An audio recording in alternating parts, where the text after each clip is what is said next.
Hi everyone. I wanted to hop on and record an update for this cycle 2. I had an ultrasound on Tuesday um, for to check for the growth of the follicles and to see when we would trigger. And it took me a while to update because we didn't get terrible news, but um, they did have to cancel our cycle, which, let me just say, to me it was terrible news. I know everybody feels differently about this, but it's terrible news to me, and to Chris. So I started taking the Clomid 50 milligrams again, and I went, like I said, I went in Tuesday morning, and got to see my doctor this time. She was the one that did my ultrasound with a medical student. Um, and she's like, "Your lining looks great," and or thick, she said. And I was like, "Okay, well, hopefully it's not too thick." And she's like, "No, it looks great," which was a concern I had because a lot of people that were taking Clomid said that their um, uterine lining was thin, too thin. And so I was glad to hear that. They looked at my right side and she's like, there's a little one there, like 13, it's measuring 13 millimeters. And I'm like, that's not gonna work. That's not a mature one. Again, mature, what they consider mature is 18 to 20. As in, that's ready to be triggered then by the shot, ready to go. Um, so she looks at my left side. She's like, "Oh, you have a couple there," and I'm like, "Oh, well, that's good." And I forget the exact number she said when she measured it, and I could see the screen like a tiny bit, but I couldn't see it detailed. But I could see like how they measure it. Like they put one point here, and then like another point here, and then like that measures it. And I was like, "Oh, that one looks kind of big. That's awesome." She's like, "There's an 18 and a 17," and I'm like, "Oh, okay, well that's good." Because even after you trigger, from what I'm being told, it can still um like that 17 could um release the egg too, and could still potentially be a viable baby, once, if the sperm fertilizes it and it implants. So I was like, okay, great. And so that's really all that she said. And then she was done, and she said, well, she's like, you have three mature. And she said, unfortunately, the risk is too high um, to continue with this round for IUI, and for you to trigger. She said there is a risk with this of triplets. And obviously, with triplets, you run the risk of low birth weight, premature birth, which could have effects on the organs, cerebral palsy. In no way am I, with what I'm about to say next, with how frustrated I was. Do we want triplets? We don't. We don't need triplets. We know our limit. Um, but I'm like, okay, so the chance that like three would all fertilize and implant, to me doesn't seem like it would. Now, could it? Yes, it could. I did my research after I left. Um, but I was like, okay, well, like I started crying because I'm thinking I can't do anything right. Like, she's telling me when we first start this that I'm ovulating every month, on my own, at least, from what the tests are showing. And that all this is unexplained because our labs are great and there should be no reason why we can't get pregnant, yet there is. So she says, this is going to be, diagnosed unexplained infertility, and it's going to be a numbers game. It's exactly how she said it to Chris and I, and we're like, okay, that's fine. We'll do the medicines, the oral medication. We'll do the injectable medication. we'll do the IUI. Like that's fine if that's what you're saying. So that was the beginning of this whole thing. And I'm laying on the exam table, and now she's saying, hey, you have 3. We're canceling. And I'm thinking, okay, if this is a numbers game, why are we freaking canceling? Because let's be honest, I was ovulating again every month, she said, from what she could tell. And with one, wasn't working. My understanding of last month was that there was also one. Went through the IUI, the trigger, everything didn't work. And so while we don't want to risk my health or any of the, triplets, babies' health, if that was what happened, how is this a numbers game then? Like, I don't get it. And she's like, yeah, we just can't do it. So she's like, save your trigger shot. And at that point I was just bawling because I'm like, I can't do anything right. Like they're not happy. So she's like, we're going to take you down to 25 next month. And I'm thinking, so what if the 25 doesn't work? So what if it only does one again? Like, I can do one on my own. I don't need help with just one. I need like 2, 3, something like that. And so I walked out and my eyes were horribly red and I was still crying because I'm so freaking frustrated. Like, so I got in the car, messaged, family, my mom, my sister, my mother-in-law, and then was finally able to talk to Chris. I think it was lunch time. So it wasn't until like about 1:45 till I talked to him, and my appointment was 9:00, I believe.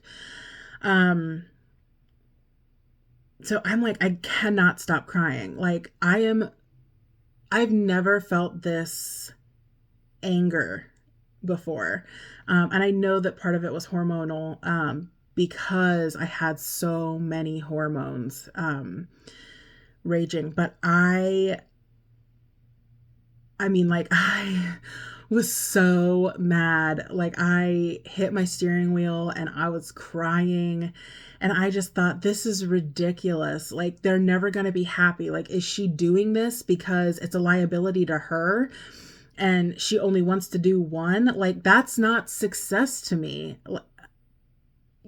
I mean, with IUI, you don't even increase your chances with one by that much, as opposed to just Chris and I, having sex on our own, like with this medicine. And I'm just like, so, like, I'm smiling now, but I cannot even explain the anger that I had. And, I sat there for a little bit trying to like calm myself down because I needed to go into work and it was like 50 minutes away. I was in Canton. And I just cannot calm down. Like, I'm crying and I'm like so mad. And I'm thinking, is she doing this because it's too much of a liability? Is she doing this because she wants us to do IVF because it's more expensive and they want money from us? Like, at that point, my mind's just like going crazy. And I even remember thinking, I'm doing everything that I possibly can. We've been praying about this, and it feels like God is doing everything that he possibly can to keep this from happening. And, now thinking from a clear mind that is not how God works. When he doesn't answer a prayer right away, sometimes the answer is not right now. Sometimes it's no, absolutely. But I was furious. I could not calm down. Like, I couldn't calm down. I mean, so I'm like, all right, well, I have to drive. I mean, I can't sit here all freaking day and be upset. So I'm like, maybe if I just drive and stuff like that. And so I had the radio on, and I got to the point, like, it was so built up that I was like, I have to release it somehow. And I screamed. I just screamed in my car because, and it was like a frustrating scream, like an anger scream. A scream that I can't ever remember doing in my life. And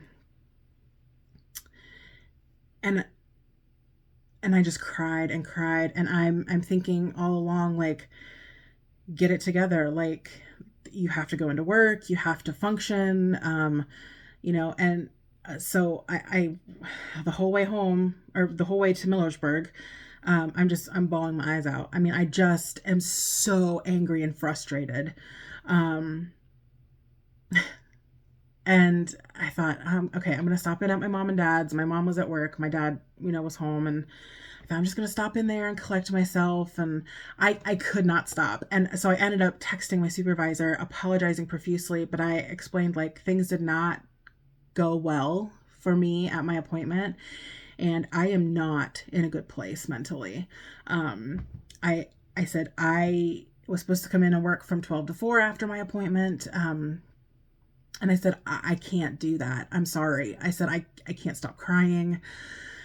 Thankfully, she was very kind about it, and said, she's thinking of me, and it was totally fine. She understood. And so I walked into my parents, and, my dad's like, oh my gosh, what's going on? Because my eyes were just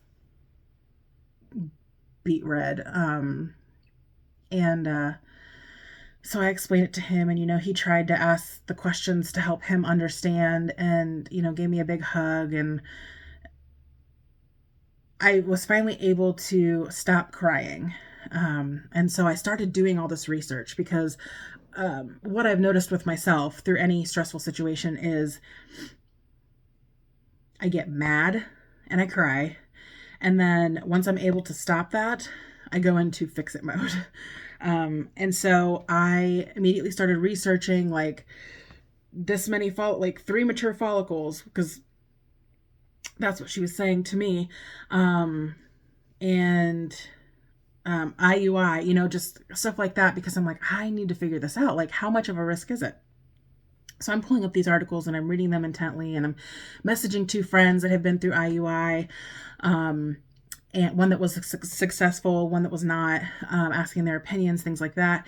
And, I every article I pull up says, yes, there's a risk. Yes, there's a risk. And it was 1 or 2 articles,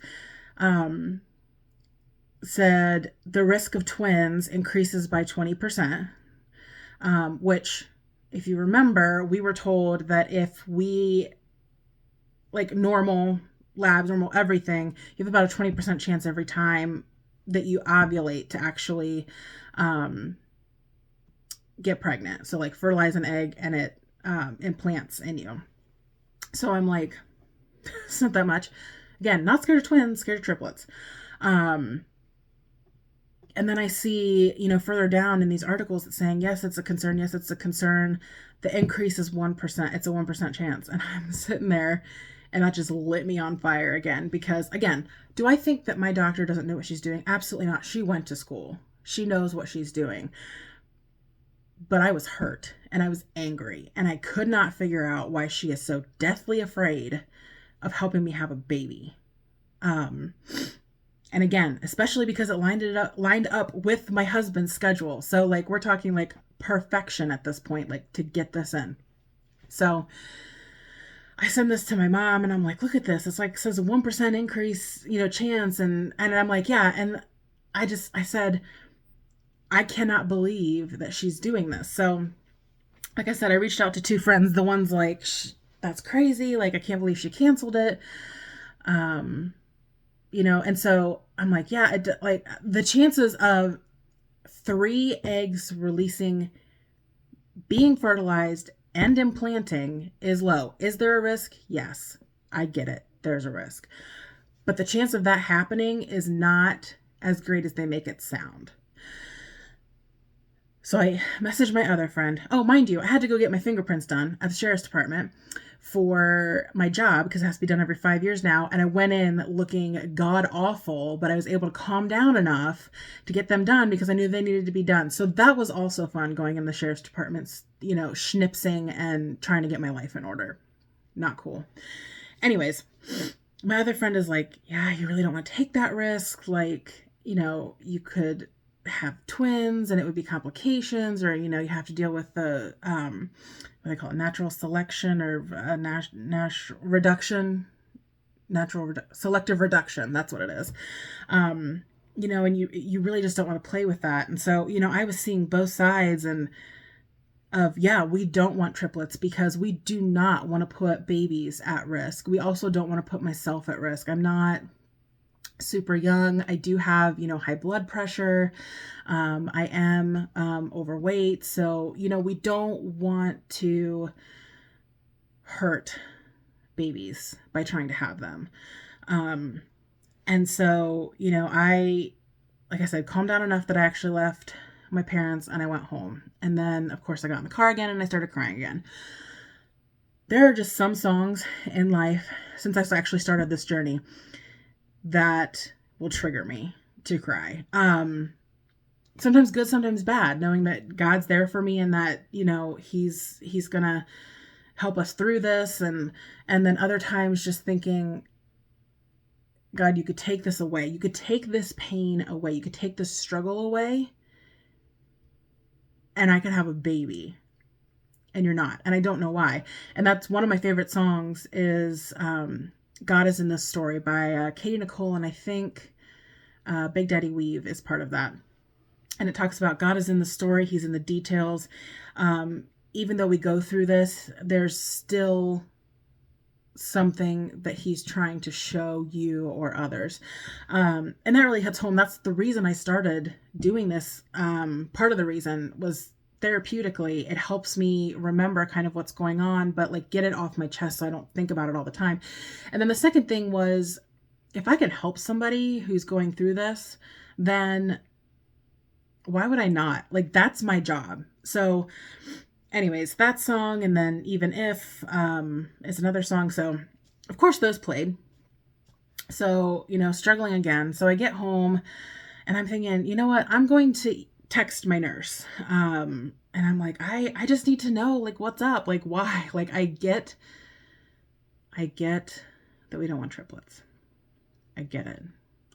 But what happens if I go down to 25 and it doesn't work? Whether that be I don't ovulate or I just have one follicle, one egg. Then what? Because that to me is not how we become successful. And so I'm paying this money to have somebody help me who's scared, in my opinion, at that moment. I respect doctors. I respect their wanting to keep patients safe. So I don't hear anything from her and I think, well, maybe I made him mad. But I feel like I have a right to ask these questions. So she finally calls me back, super, super nice, and says, yeah, let me pull up your chart real quick before we talk about this. She's like, just so I can make sure that I have everything accurate. So she pulls it up and she goes, okay. She said, yeah, your lining looked good. And I can hear it kind of going, 1, 2, 3, 4. You had 7 follicles. And I go, what? And she's like, didn't your doctor tell you that? And I said, no. She said I had 3 mature. And then I said she did mention that there was on my right side a 13 millimeter, which is not considered a good egg. It's not mature. She said, you had 7? And she said, you actually had 4 mature follicles. She said it was 18, 17, 16, and 15, I believe, were the numbers she gave me.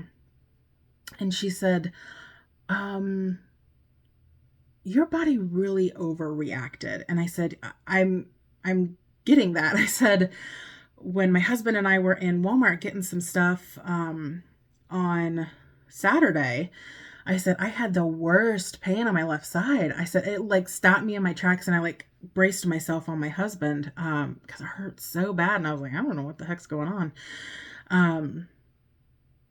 And felt kind of like just yucky, like run down and gross and didn't feel good. Didn't really want to eat. It was weird. And I said, so I guess that kind of explains some of it. And she's like, oh yeah, definitely. She said, with 4, she's like, we run risk. And I'm like, yes, I get that. So after hearing that, her and I talked for a while longer. Sorry, I have a headache.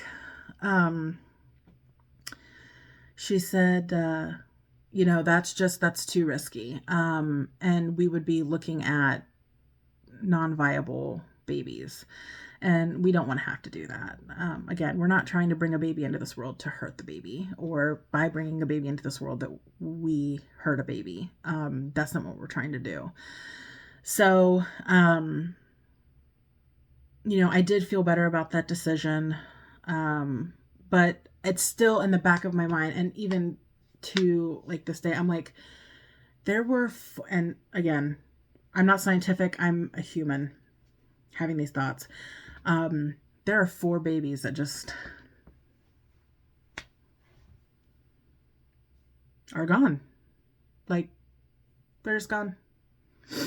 And I mean, we are only like, you only have so many eggs, and they're done. 4 of them done.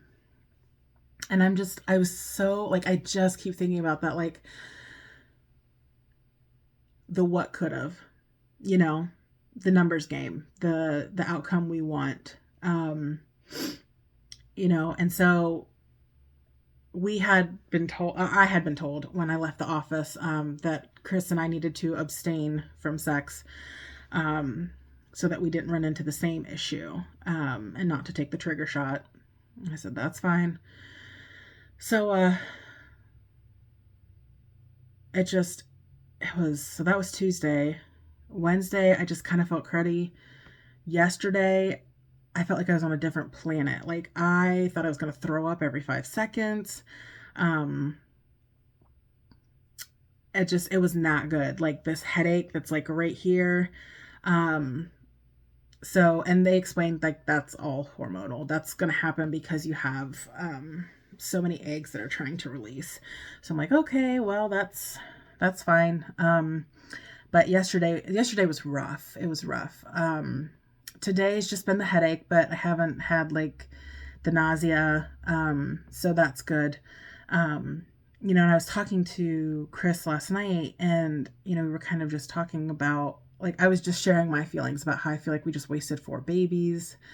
I know they're not babies yet, but, again, not scientific, just telling you what my emotions and thoughts are. But, 4 little eggs, 4 babies gone. And it's not like I continue to grow them. So I was explaining that to him, and he's like, yeah, but we don't want to have multiples. And I said, I get that, darling. I said, but do you know that if, like, I only need 1 egg that your sperm fertilizes? I said, and that can turn into twins. And he looked at me and he was like, what? Huh? I said, yeah. I said, I don't have to have multiple eggs to have multiple babies. His face was like, oh, sweet baby Jesus. Like, he's just petrified of having multiples. And I don't know why. I have no idea. But I said, it doesn't just mean that because I release 2, 3, 4 eggs that I'm going to have 2, 3, 4 babies. And I explained that this lady that I watch on TikTok, she did IVF. They threw 3 embryos in there and 1 stuck. And I said, it is a numbers game at times, and so I don't know. I'm in my head. I am so upset. Still, when I think about it, I try not to think about it. But this is pretty much all consuming. And I guess I just didn't realize how taxing mentally and physically. And physically, I don't mean like, oh, the procedure is painful or the ultrasounds are painful. They're uncomfortable. They're not the greatest. But when you're throwing hormones into your body to manipulate it, holy wowzers. That is not for the faint of heart. Okay. And if you're like me and you have no filter sometimes, like, you have to build the filter every month because you need people to still love you, even though you are raging and hungry and tired and you want to throw up sometimes. So you have to play nice, and sometimes you just quiet yourself. because it's what's good for the family. So if there's one piece of advice that I have from someone is be ready. Make sure your family is ready. And both of our families have been amazing, amazing. And our church family, even my coworkers, have been amazing with understanding like what I'm going through and like what Chris is going through, which has been fantastic. And be okay. Let yourself feel emotions. Like if you leave everything pent up, it's not good. It will harm you. So so now we just wait. We wait till our next cycle. First day of my period, I message my nurse, and she gets me in for another baseline. I'm praying hard. I'd like to say that I have as much hope. I don't. I talked to my husband. He doesn't have much hope. We continue to pray, but we just don't know. So we'll continue to plug along, and if you guys don't hear from me from a while, everything's fine. I'm just allowing myself to heal a little bit when I get the bad news. So keep praying for us. Thank you so much for the prayers and support that we've gotten so far. And we'll just keep trying for baby Niles.